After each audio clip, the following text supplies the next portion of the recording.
आज मैं तुम्हें उस शक्ति के बारे में बताता हूँ जिसके बिना यह सृष्टि एक क्षण भी टिक नहीं सकती। वह शक्ति है माँ दुर्गा की। नवरात्रि का अर्थ केवल व्रत उपवास नहीं है, बल्कि यह आत्मा की शक्ति को जगाने का पर्व है। जैसे मैं गीता में कहता हूँ, देवी हेषा गुणमी मम माया दुरत्य, अर्थात यह मेरी दिव्य माया दैवी शक्ति से बनी है, जिसे केवल भक्ति से ही पार किया जा सकता है। माँ दुर्गा शक्ति का प्रतीक है, वो शक्ति जो तुम्हें अंधकार से प्रकाश की ओर ले जाती है, जो तुम्हारे भय को साहस में बदल देती है और निराशा को आशा में। उनके 9 रूप शैलपुत्री से लेकर सिद्धिदात्री तक आत्मा की यात्रा का प्रतीक है। पहले दिन तुम भीतर की स्थिरता सीखते हो और 9वें दिन तक पहुंचते पहुंचते तुम्हें अपनी आत्मा की दिव्यता का अनुभव होता है।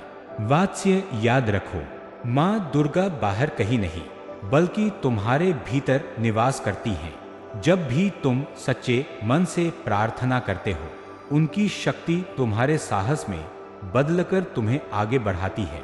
नवरात्रि में केवल उपवास मत करो, अपने मन के विकारों का भी उपवास करो। क्रोध, ईर्ष्या, आलस्य, यही असली राक्षस हैं जिन्हें माँ दुर्गा अपने त्रिशूल से हर बार पराजित करती है।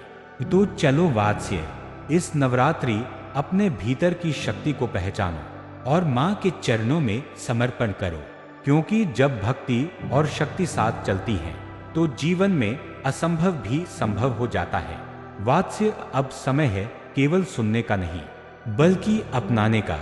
आज से एक छोटा संकल्प लो कि हर दिन प्रार्थना में कुछ पल माँ दुर्गा को दोगे, उनके 9 रूपों को याद करोगे और अपने जीवन के 9 विकारों को जीतने का प्रयास करोगे। तुम चाहो तो इस नवरात्रि में सुबह उठकर एक दीपक जलाओ, अपने मन के नकारात्मक विचार लिखकर त्यागो और हर दिन एक शुभ कार्य करो।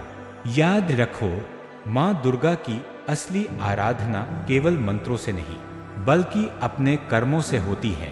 जब तुम भीतर की शक्ति जगाओगे तो यह नवरात्रि तुम्हारे जीवन का मोड़ बन जाएगी।